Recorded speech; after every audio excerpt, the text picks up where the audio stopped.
título del sermón: el viento que sopla en el corazón del hombre. El viento que sopla en el corazón del hombre. Un título poético, pero como van a ver en el desarrollo de este mensaje, tiene un gran significado. Nuestro planeta es un planeta singular. No solamente nos damos cuenta por ser el único que alberga vida física, ya que no hay personas o criaturas conocidas que procedan de otros planetas, pero también nos damos cuenta que es un planeta único al observar la diversidad de la vida y paisajes que existen en este mundo. También podemos encontrar fácilmente, al hacer una búsqueda sencilla en Internet, muchas de las características particulares que hacen de esta Tierra un planeta único y singular. Hoy lo sabemos también por las ciencias que han estudiado extensivamente nuestro planeta, nuestro sistema solar, las galaxias que están al alcance de los telescopios más potentes que el hombre ha inventado. Nos llama la atención que antes mismo de los grandes descubrimientos de las ciencias, la Biblia ya daba la importancia de vida a este planeta. Es muy conocido el primer versículo de la Biblia que dice: en el principio creó Dios los cielos y la tierra, de Génesis 1:1. En contrapartida, en otro extremo de la Biblia, en el último libro, Apocalipsis, tenemos otro texto importante, quizás no tan conocido como este primer texto de Génesis, donde en este último libro, ya cerrando las cortinas y podemos ir allá al Apocalipsis 21, ya cerrando las cortinas de la historia humana, vamos a leer en Apocalipsis 21 versículos 1 y 2. Apocalipsis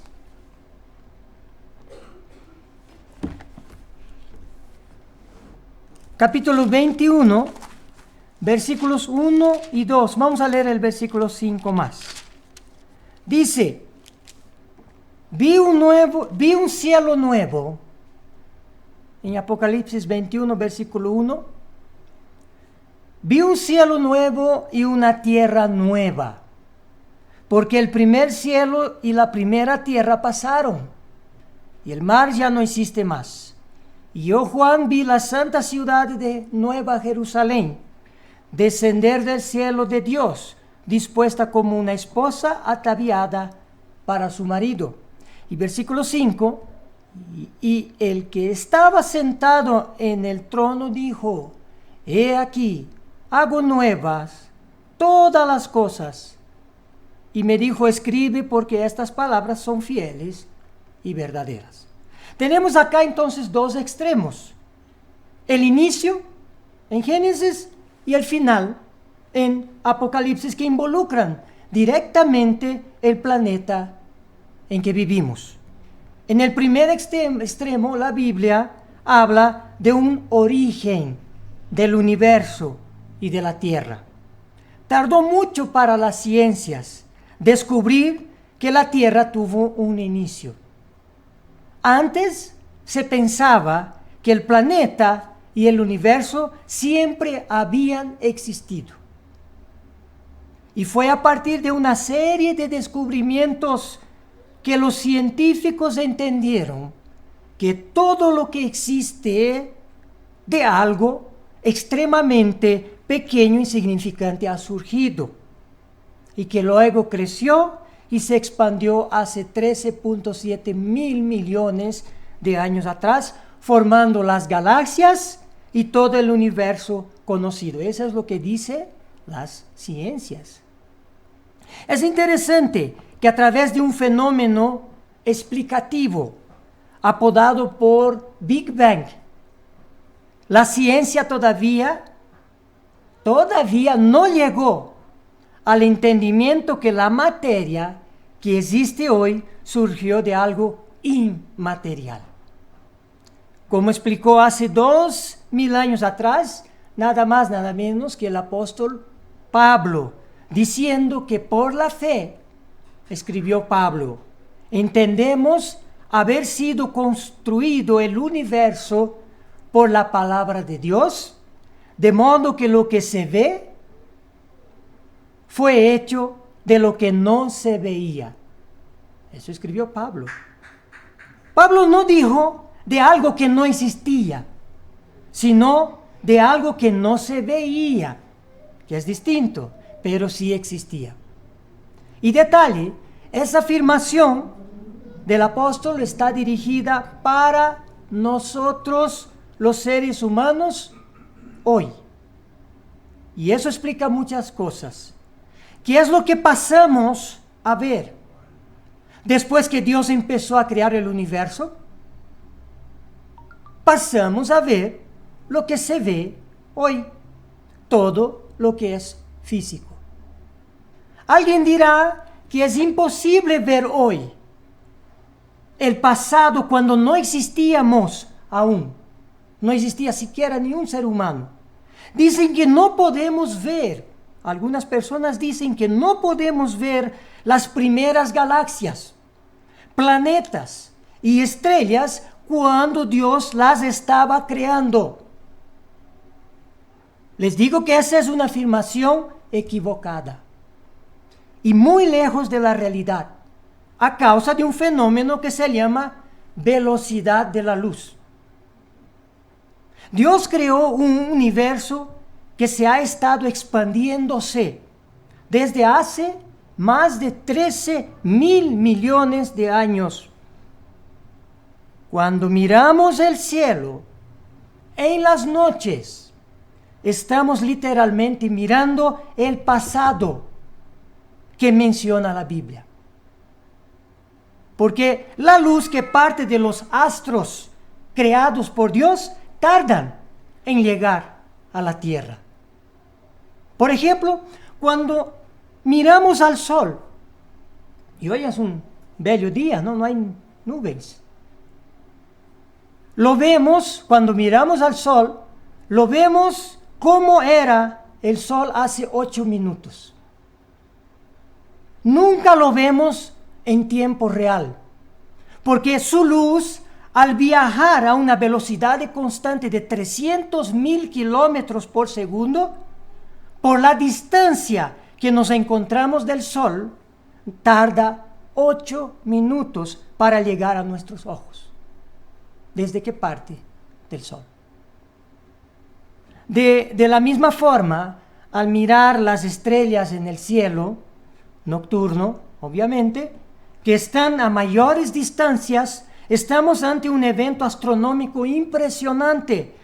Estamos observando las estrellas tal y cual eran hace unos cuantos cientos, miles, y si uno tiene buen ojo, cientos de miles de años atrás.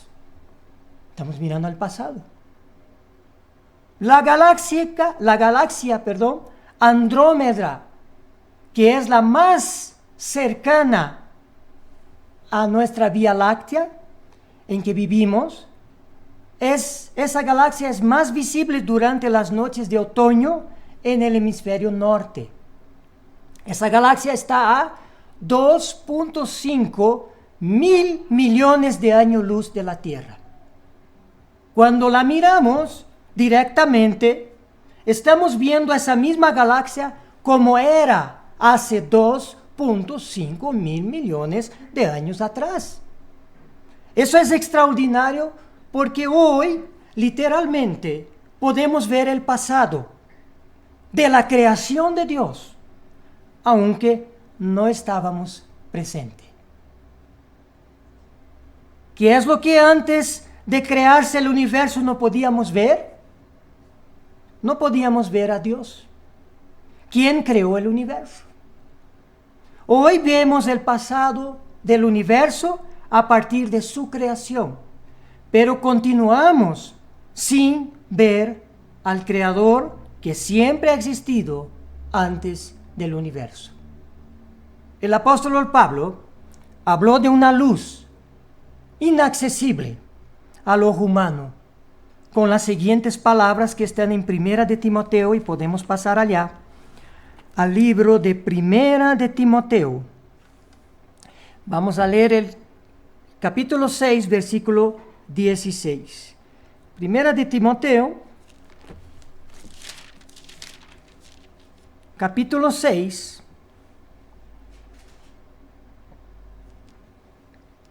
versículo 16.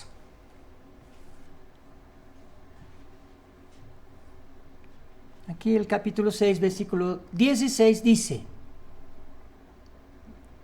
el único, y se está refiriendo a Dios, el único que tiene inmortalidad, que habita en luz inaccesible, a quien ninguno de los hombres ha visto ni puede ver, al cual sea la honra, el imperio sempiterno. Amén. Cuando Pablo habla de Dios, se refiere a Dios el Padre, no a Jesucristo, que también es Dios, quien se presentó entre los hombres en forma humana y visible. Juan escribió que nadie ha visto jamás a Dios. En Primera de Juan 4:12. Y nuestro hermano Pablo en el sermoncillo sí ha dicho eso, que es una realidad. Nadie ha visto a Dios. Y el mismo Jesús dijo que a Dios nadie le ha visto jamás. En Juan capítulo 1, versículo 18. Entonces la pregunta es, ¿quién habló con los profetas en el Antiguo Testamento? ¿A quién vio Moisés? Éxodo capítulo 33, vamos allá. Éxodo capítulo 33, versículo 18 al 23, vamos a leer. Éxodo capítulo 33, versículos 18 al 23.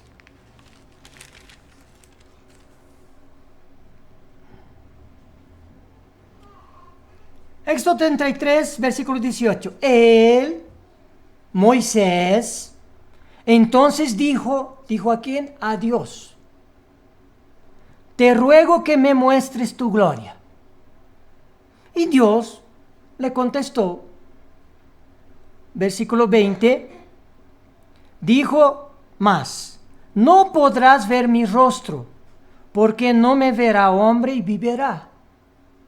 Versículo 21, y dijo aún el Eterno: he aquí un lugar junto a mí, y tú estarás sobre la peña.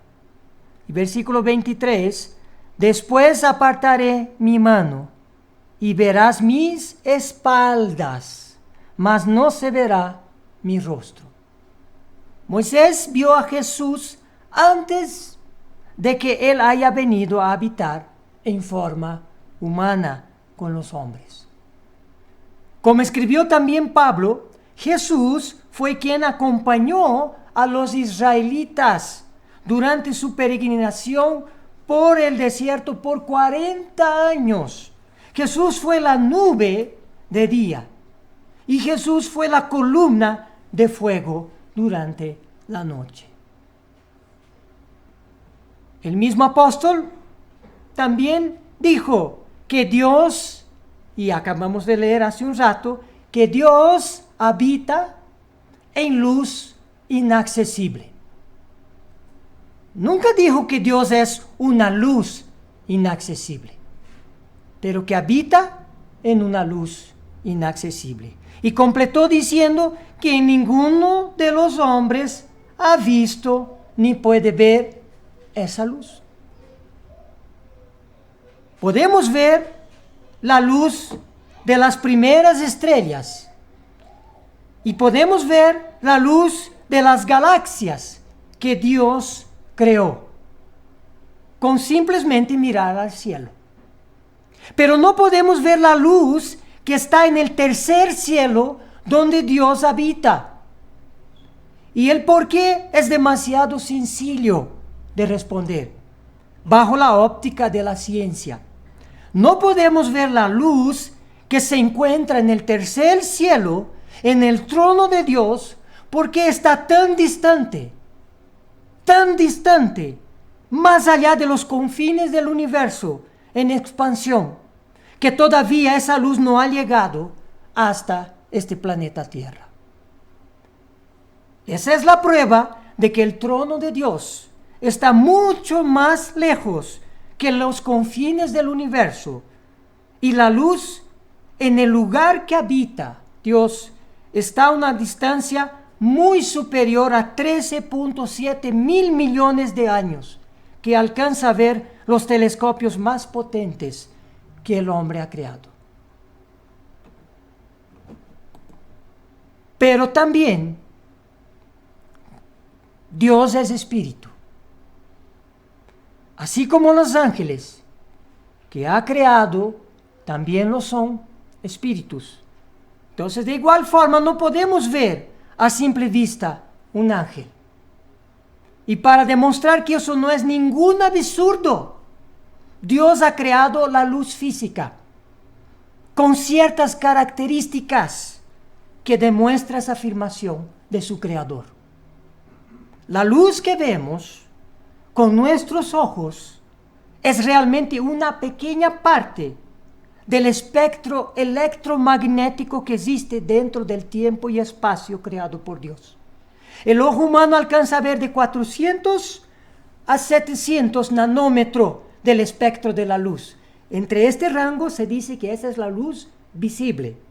Más abajo de estos valores están los rayos ultravioletas, que no podemos ver, pero existe. Más arriba de estos valores están los infrarrojos, que tampoco lo vemos, pero existen, es luz.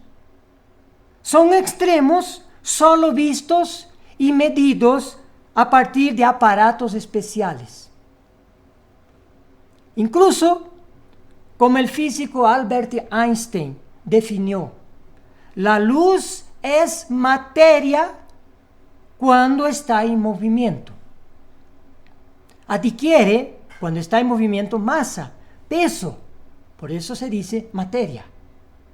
Pero la luz también es energía, sin masa, sin peso, cuando está en reposo.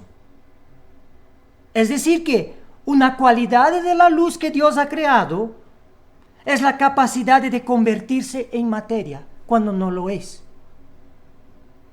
Tenemos dentro del espacio y tiempo creados por Dios elementos que guardan sus huellas, su firma del Creador, y nos dan una noción de cómo Dios es y cómo Dios actúa como Creador. Dios habita en luz inaccesible, que no podemos ver por la distancia que se encuentra de la tierra, su trono, allá en el tercer cielo. Y Dios, como espíritu, también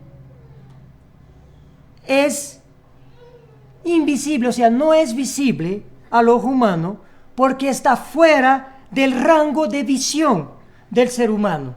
Y también está fuera del rango de cualquier aparato inventado por el hombre, el espectrómetro, que sirve para medir la luz. Dios nos enseña parte de su propia naturaleza a través de elementos que Él ha creado. Como, por ejemplo, como estamos hablando, la luz que conocemos. Así como no podemos ver a Dios, tampoco podemos ver todo el espectro de la luz que existe. Más abajo de 400 nanómetros, no podemos ver, ni más arriba de 700 nanómetros. Pero veremos a Dios con nuestros propios ojos cuando ya no seamos más seres físicos, porque la luz de Dios llegará a este planeta cuando Él venga personalmente con su ciudad, la Nueva Jerusalén. Ahí dice en Apocalipsis 21-23 que cuando Dios esté aquí en la tierra no vamos a necesitar de sol ni luna, porque Dios va a alumbrar todo. Entonces esa luz que todavía no llegó a la tierra va a llegar en el futuro. Y lo veremos a Dios porque nuestros ojos espirituales veremos su luz y también lo veremos a Dios porque nuestros ojos espirituales verán todos los espectros de luz que hoy no la podemos ver.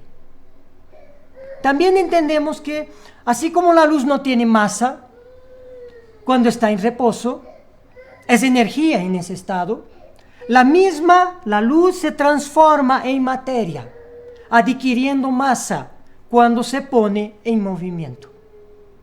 Los ángeles, al igual que Dios, no están compuestos de materia física.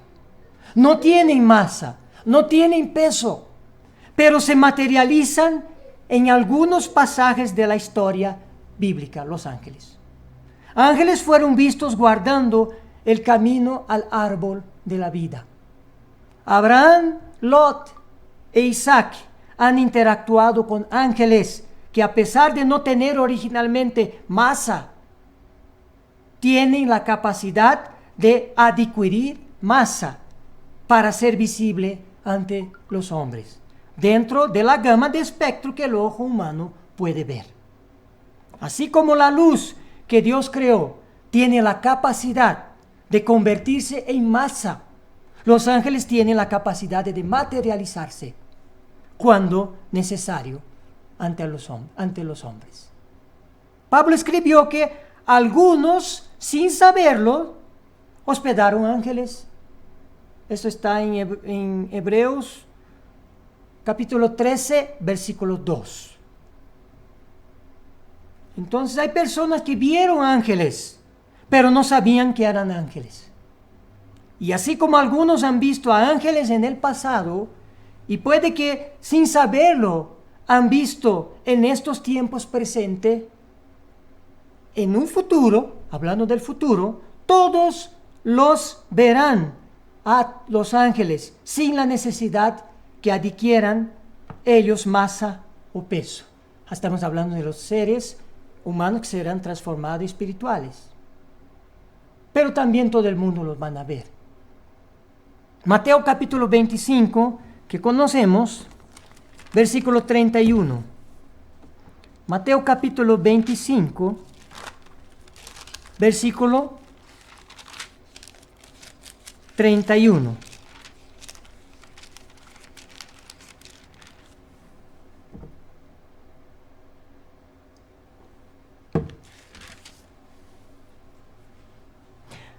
Las palabras de Jesús que dice: cuando el Hijo del Hombre venga en su gloria y todos los santos ángeles con él, entonces se sentará en su trono de gloria. Ese es el momento que todo el mundo verá a los ángeles. En la segunda venida de Jesús, la luz invisible hoy para el ser humano, con referencia a los ángeles, se convertirán ellos en masa y serán visibles para el mundo entero. Y sus santos transformados, como había indicado los seres espirituales, los veremos con o sin masa corporal.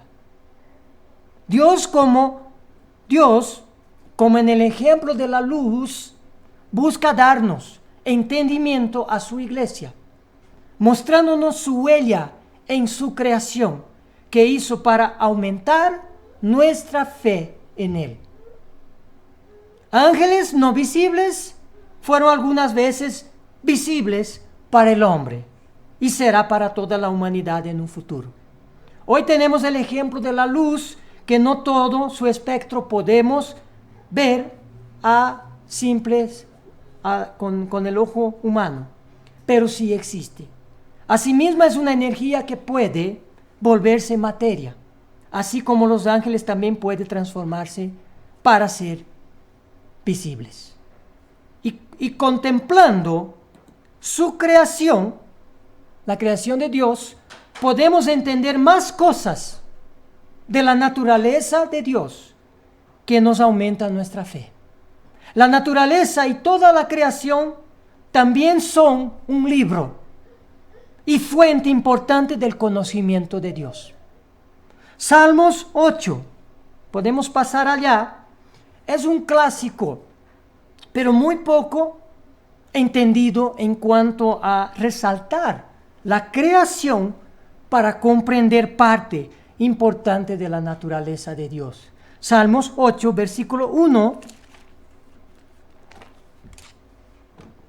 Y vamos a leer también el versículo 3 y 4 de Salmos 8. Salmos 8, versículo 1, dice: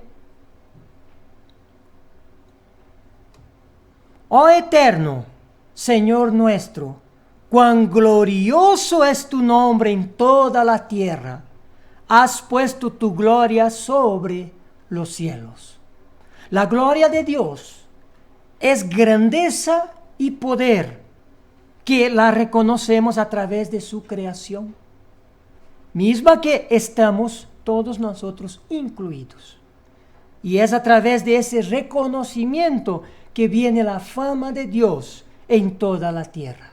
Los versículos 3 y 4 tan conocidos que dice: cuando veo tus cielos, versículo 3, obra de tus dedos, la luna y las estrellas que tú formaste, digo que es el hombre para que tengas de él memoria, y el Hijo del Hombre para que lo visites.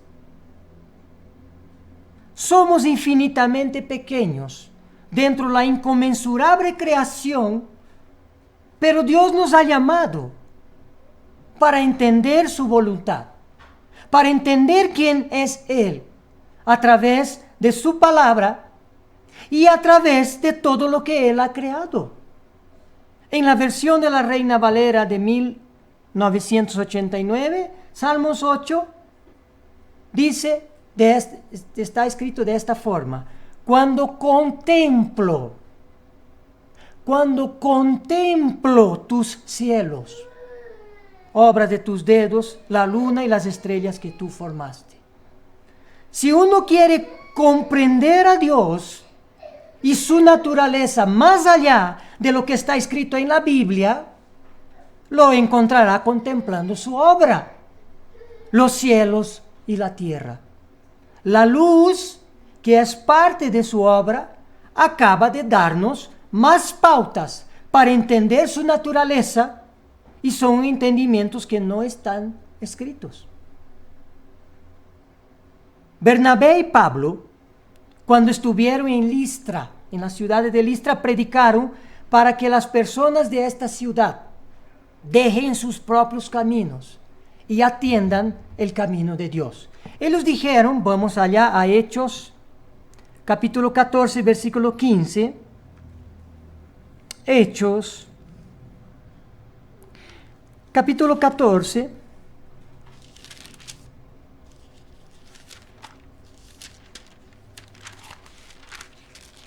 versículo 15.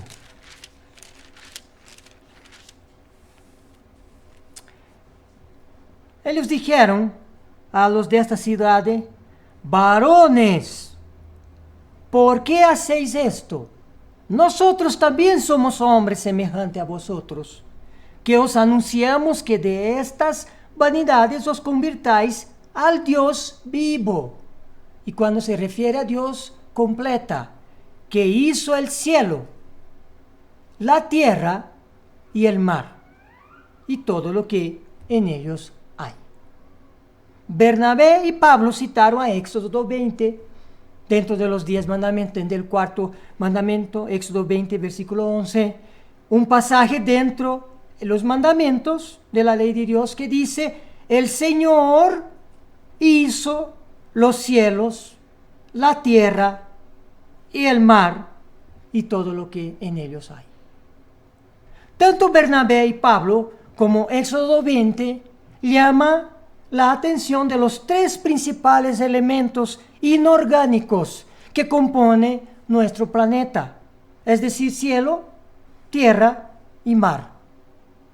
Estamos hablando del aire, que no es estático, sino el que se encuentra en movimiento, el viento. Luego la tierra, la porción seca de los suelos que forman los continentes. Y los continentes ocupan una extensión de 130 millones de kilómetros cuadrados, de un total de todo el planeta de 510 millones. Y por último, el mar, la cobertura acuosa de la Tierra, que abarca 361 millones de kilómetros cuadrados. Es decir, el mar ocupa el 71% de nuestro planeta, de la superficie de nuestro planeta. Ahora viene un entendimiento más al contemplar las obras de Dios. Cuando Dios se propuso reordenar la tierra, que estaba reducida a caos y confusión, dice la Biblia, Génesis capítulo 1, versículo 2. Pasemos allá. Génesis capítulo 1. Vamos a leer el versículo 2. Y la tierra estaba desordenada y vacía, y las tinieblas estaban sobre la faz del abismo, y el Espíritu de Dios, que es lo que vamos a resaltar, esta segunda parte de este versículo, y el Espíritu de Dios se movía sobre la faz de las aguas. En las decenas de versiones que he consultado, en una parte de ellas, la palabra espíritu empieza por mayúscula. Y en otra parte de las versiones que he citado, espíritu empieza por minúscula. Algunos piensan que con la Reforma Protestante, las Biblias pasaron a colocar en mayúscula la palabra espíritu de Génesis 1:2, porque se trataba de la tercera persona de la Trinidad. Claro que ese pensamiento no podría estar más lejos de la verdad, porque Dios es una familia y no una Trinidad cerrada que no tiene base bíblica. Además, en las dos primeras ediciones de la Biblia al español, la de Casiodoro de Reina de 1569, llamada la Biblia del Oso, y la de Cipriano de Valera de 1602, llamada la Biblia del Cántaro. En ellas se escribió espíritu en Génesis 1:2 con minúscula. El cambio de minúscula por mayúscula lo hicieron diferentes revisores a partir de la segunda mitad del siglo XIX. Es decir, casi 300 años después de la primera versión de Casiodoro de Reina de 1569. Lo importante es resaltar que Dios se manifestó a los escritores de la Biblia, inspirándoles desde esa primera mención de la naturaleza, eligiendo un elemento Dios, un elemento importante de su magnífica creación para que sus seguidores, más allá de las Escrituras, logremos entender un poco más de la naturaleza divina. Entre cielo, tierra y mar, ¿cuál de sus componentes eligió Dios para autoidentificarse, para que entendamos mejor una de sus características principales? Aunque, claro, en cierta manera Dios usó todo, pero una de las características principales lo ha elegido uno de estos elementos. En los primeros versículos de la Biblia se menciona esos tres elementos, pero solo uno de ellos representa una de las principales características de la naturaleza de Dios. En Génesis 1:2 dice, y el Espíritu de Dios se movía sobre la faz de las aguas. Ya descarto agua, como un elemento que se usaría para ilustrar una de sus principales características. Génesis 1, 9 y 10, si estamos aquí en Génesis 1, los versículos 9 y 10 dicen: dijo también Dios, júntese las aguas que están debajo de los cielos en un lugar y descúbrase lo seco. Y fue así. Y llamó Dios a lo seco tierra, y la reunión de las aguas llamó mares. Y vio Dios que era bueno.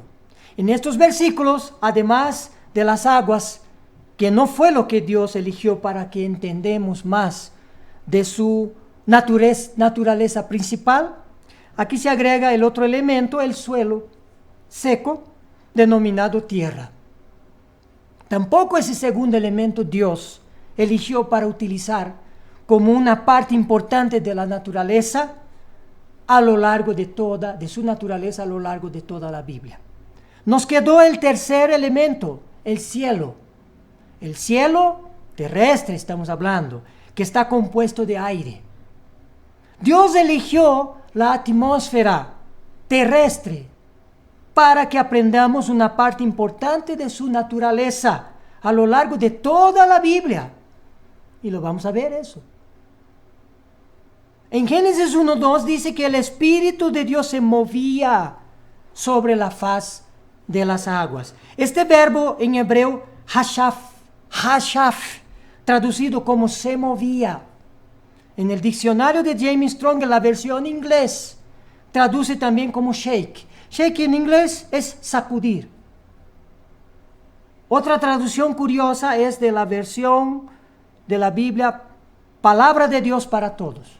En esa versión, ese versículo está: y el Espíritu de Dios aleteaba sobre las aguas. No hay duda que la traducción que tiene la mayoría de las Biblias que hemos leído al principio, como el Espíritu de Dios se movía sobre la faz de las aguas, es bastante correcta. Porque literalmente Dios se movió sobre esa superficie de aguas. Pero lo interesante es que esta es la primera vez que Dios en la Biblia viene acompañado con otro sustantivo, espíritu. Espíritu. Dios se movía sobre la superficie de las aguas a través de su espíritu. Y a lo largo del Antiguo Testamento, la única palabra, y no hay como equivocarse, la única palabra utilizada para espíritu en todo el Antiguo Testamento es la voz hebrea ruach, cuyo significado es viento. Viento. R-U-W-A-C-H. Ruach.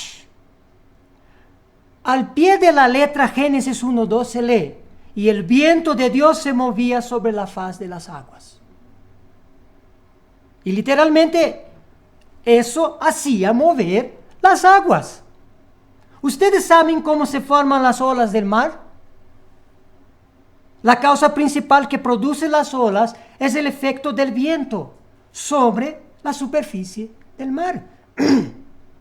Hasta hoy, al acercarnos a la playa y contemplar el movimiento de las olas, debemos acordar que Dios se movía con el poder del viento sobre los mares. Parece un momento congelado en el tiempo que se repite constantemente cada vez que miramos el mar. ¿Y ustedes saben el origen de la palabra espíritu? La palabra espíritu que usamos nosotros en español viene del latín spiritus, casi lo mismo, spiritus, del verbo inspirare, que significa soplar. Espíritu significa soplar. Un movimiento de aire, o aire en movimiento, espíritu. El viento es el aire en movimiento, y ruach, traducido por espíritu, significa viento. Y aparece casi 260 veces en el Antiguo Testamento. Y la misma palabra latina espíritu significa Viento. De los elementos principales que forman la tierra creada por Dios, Dios eligió el viento para que aprendamos de su naturaleza divina, por lo menos la característica principal. Y todas las veces que aparece la palabra espíritu en el Nuevo Testamento, viene de la palabra griega pneuma. Pneuma, no sé si eso suena, por ejemplo, neumático. Viene del griego. La palabra pneuma, que significa aire en movimiento o viento. Aparece en el Nuevo Testamento espíritu como pneuma 350 veces y se traduce como espíritu. Continuando en la creación de los cielos y de la tierra. En el comienzo del libro de Juan, donde dice que en el principio era el verbo, y el verbo era con Dios, y el verbo era Dios. Sabemos que el verbo o logos en griego, que significa palabra, sabemos que se refiere a Jesús, que también es Dios, y siempre ha existido junto a Dios el Padre. Juan relata que todas las cosas por Él, Jesús, fueron hechas, los cielos y la tierra. Y sin Él, nada de lo que ha sido hecho fue hecho. Como dije en el primer capítulo del libro de Juan, aquí en los versículos 1 y 3 he leído. Muchos creen que Jesús es el único creador, ejecutando así la voluntad soberana de Dios, el Padre. Pero en Génesis 1:1, que afirma que en el principio creó Dios los cielos y la tierra, hay que aclarar que en este primer libro de la Biblia, Dios es traducido de la voz hebrea Elohim, Elohim, que es un sustantivo colectivo, que significa seres divinos en plural. Pasemos a Salmos 33 para un poco comprender todavía este punto. Salmos 33, versículo 6.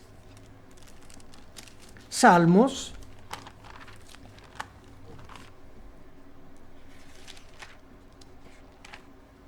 33. Vamos a leer solamente el versículo 6.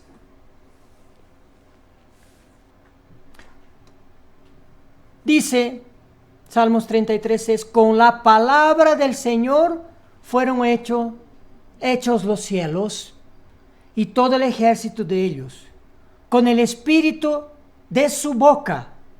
Otras versiones dicen aliento o soplo, con el espíritu de su boca. Entonces ha hecho los ejércitos de ellos. Esta versión que acabo de leer es de Reina Valera, pero son de varios años, de 2004, del año 2000, de 1909, de 1865, dice el espíritu de su boca. Aquí tenemos la palabra, como dice, con la palabra del Señor, que en Juan se refiere al verbo, es decir, Jesús. Está hablando de la creación en Salmos 33. Pero el espíritu, que es la voz griega huash, ya estudiado y que significa viento, proviene de Dios Elohim. Elohim, es decir, tanto del Padre como de Jesús, que ambos son Dios.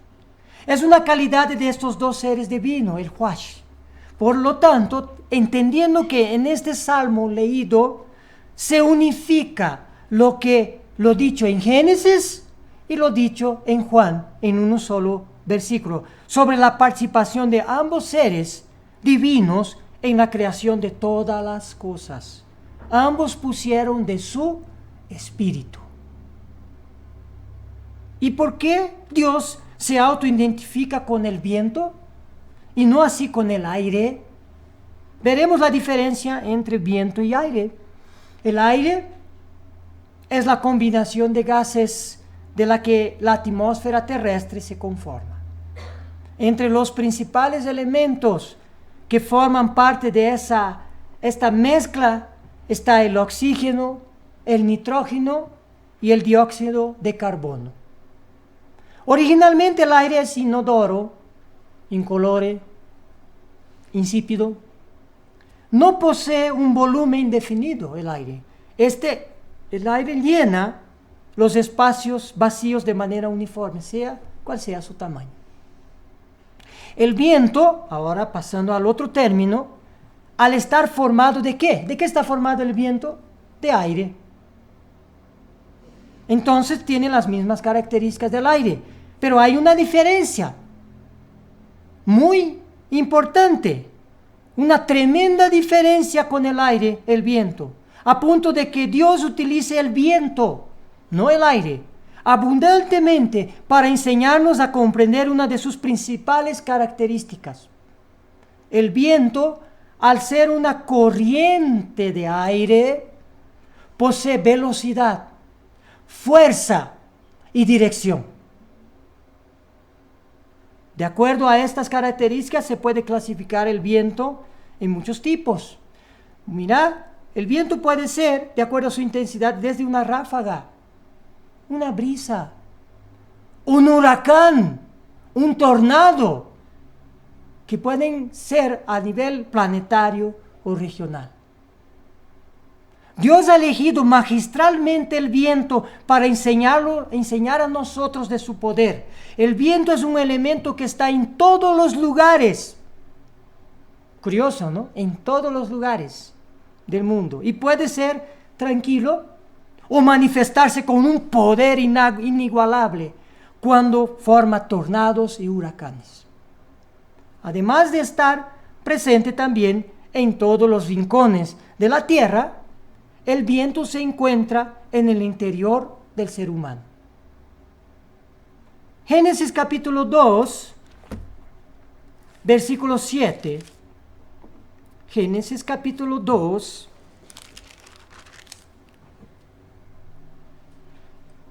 versículo 7. Entonces el eterno Dios formó al hombre. En Génesis capítulo 2, versículo 7. Entonces el eterno Dios formó al hombre del polvo de la tierra y sopló en su nariz aliento de vida, y fue el hombre un ser viviente.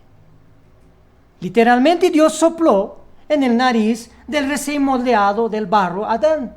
Sopló un poco de aire, traducido de la palabra hebrea neshama. Aquí es neshama, ese aire que lo sopló Dios, que significa respiración. Neshama, respiración, aliento. Inmediatamente Adán cobró vida y empezó a respirar, haciendo mover el aire en sus pulmones. Ese sistema lo tienen los animales también, que fueron creados por Dios. Pues en Eclesiastés dice que lo que sucede a los hijos del hombre y lo que sucede a los animales es un mismo suceso. Una misma respiración tienen todos los hombres y los animales. El neshama. Cuando Dios le sopló un poco de aire, evidentemente el hombre empezó a respirar, poniendo en funcionamiento el sistema respiratorio que tiene por objetivo incorporar oxígeno al organismo, para que al llegar este oxígeno a las células produzca la combustión y poder así quemar los nutrientes y liberar energía del cuerpo humano. A partir de la respiración, nuestro cuerpo tiene fuerza, energía y la vitalidad necesaria que nos permite precisamente vivir. Y sopló Dios en su nariz aliento de vida, y fue el hombre un ser viviente. Pero mientras la respiración es la misma entre hombres y animales, hay algo en el hombre que lo diferencia de los animales. Dios no solamente le sopló a Adán un poco de aire, sino que también le dio algo de su ruach, de su viento, que se traduce como espíritu. Job 32, versículo 8, también podemos pasar allá. Job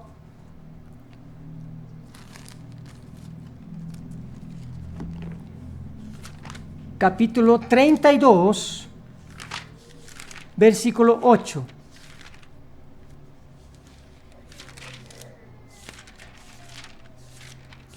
Aquí, en Job capítulo 32, versículo 8 dice, ciertamente espíritu. Lo que escribe Job en capítulo 32, versículo 8 dice, ciertamente espíritu. Y ese espíritu aquí equivale a huash, o viento, de parte de Dios. Ciertamente espíritu hay en el hombre, y el soplo. Ahora aquí se refiere a la palabra neshmash, que es respiración, aliento, del omnipotente le hace que entienda. El soplo o aliento permite que los hombres y los animales respiren y vivan. El huash o viento, que es de parte de la esencia de Dios, forma el carácter del ser humano. Es su intelecto que hace adquirir y almacenar conocimiento. Y también el ser humano con su huash decide por su libre albedrío lo que quiere hacer. No es que el aliento le da entendimiento al hombre, porque eso también tienen los animales y los animales no son entendidos. Una misma respiración tienen los hombres y los animales. Ese aliento le da vida a los seres humanos y permite que esté vivo, respirando. Y una vez que el ser humano está vivo y respirando, entonces puede usar de su huash, puede entender a través de ese espíritu humano que Dios le dio de su propio espíritu. Pero esa primera porción de la naturaleza divina para que el hombre sea un ser racional es limitado al conocimiento humano. Para eso sirve ese primer ruach, ese primer espíritu que Dios puso a cada ser humano para que pueda entender las cosas físicas. Si bien cuando Adán pecó, Dios sentenció al hombre a la muerte diciendo a Adán que él es polvo y al polvo volverá. El libro de Eclesiastes nos completa diciendo que el polvo vuelve a la tierra como era. Y el espíritu, no la respiración, porque aquí habla del huash, es decir, el viento de Dios. Y el espíritu vuelva a Dios que lo dio. Entonces esa primera porción de esa esencia de Dios comparada con el poder del viento le permite al hombre pensar y almacenar conocimiento, forjando al individuo. Primera de Corintios capítulo 2, pasemos allá. Primera de Corintios capítulo 2, versículo 11.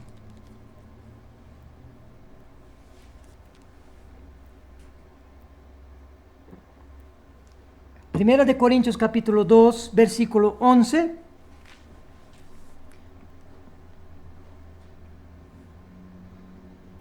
Aquí dice, porque ¿quién de los hombres sabe las cosas del hombre, sino el espíritu del hombre que está en él? Ese espíritu Dios da a todos, sin excepción. Le da a todos los seres humanos. Es lo que nos hace humanos, pensantes. Y luego continúa el texto diciendo, así tampoco nadie conoció las cosas de Dios, sino el Espíritu de Dios. Dios cortó el acceso a esa segunda porción de su poder, comparado con el viento en la naturaleza. Cuando Adán pecó, Dios puso en marcha un plan para salvar al hombre, que consiste a su tiempo en entregar a cada uno de todos los seres humanos la segunda porción de ese poder, para que a su tiempo el hombre comprenda y acepte, si así lo desee, el conocimiento y el camino de Dios. Por el momento está limitado al conocimiento humano. Pero todo, como dije, a su tiempo, y está en la Biblia. Hoy recibimos nosotros esa complementación de su Espíritu, nosotros aquí presentes, para entender y seguir su camino, el camino de Dios, porque nosotros fuimos llamados para eso. Y la Biblia dice que somos pocos, que hemos tenido esa segunda porción de su poder, de su Espíritu. Jesús dijo que el que no naciere del agua y del Espíritu, hablando de bautizarse y a través de la imposición de manos recibir esa segunda parte del huashi, el viento de Dios que es su Espíritu, Jesús completa, no puede, el que no lo recibe, no puede entrar en el reino de Dios. Lo que es nacido de la carne, carne es. El que ha nacido de la carne tiene el huashi del entendimiento humano. Y lo que es nacido del Espíritu, Espíritu es el que recibe el complemento, el huashi que le da entendimiento de las cosas de Dios. Esto Jesús lo dijo a Nicodemos en el libro de Juan capítulo 3, versículos 5 y 6.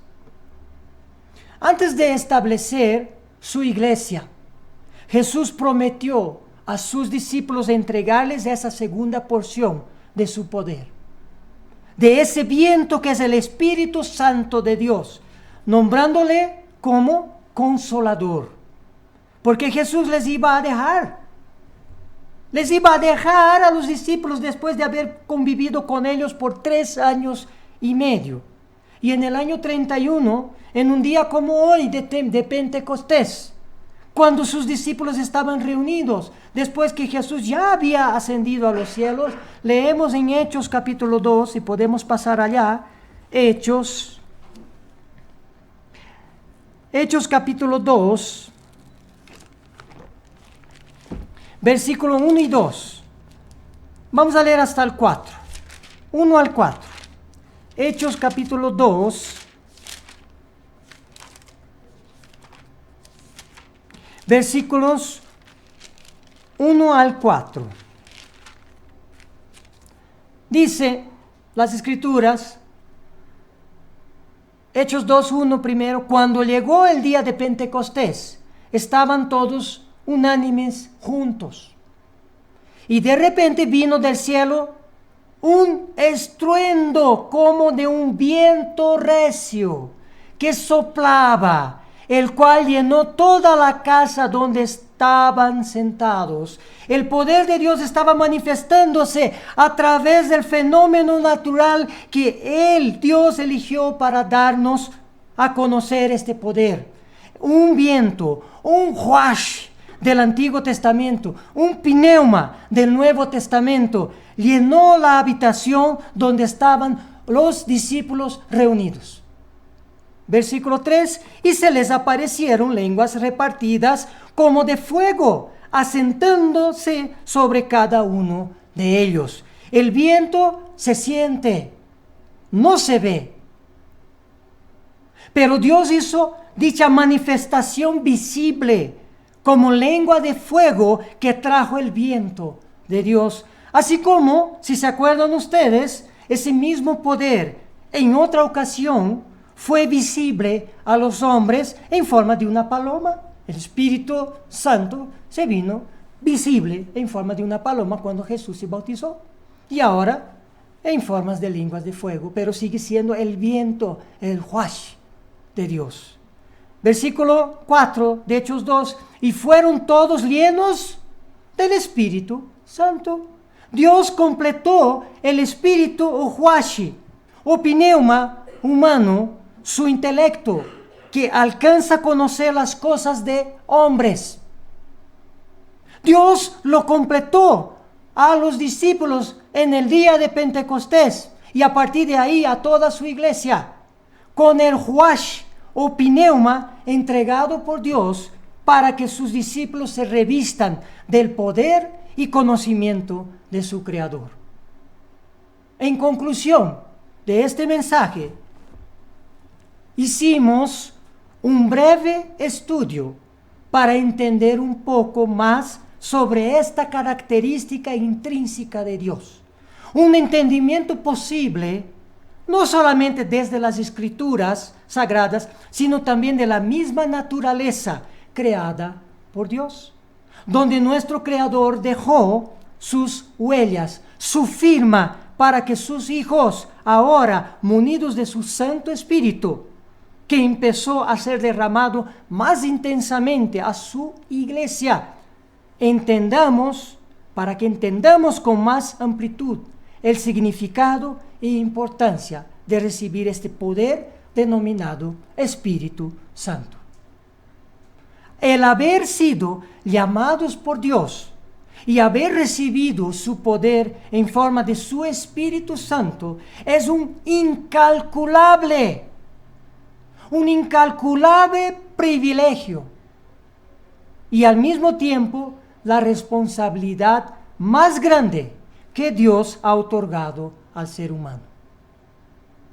Depende de cada uno de nosotros mantener ese Espíritu de Dios que nos complementa, aprendiendo cada vez más de su palabra y practicando en nuestras vidas diarias esa palabra hasta aquel día de su gloriosa venida, para que seamos parte de su santo y eterno reino.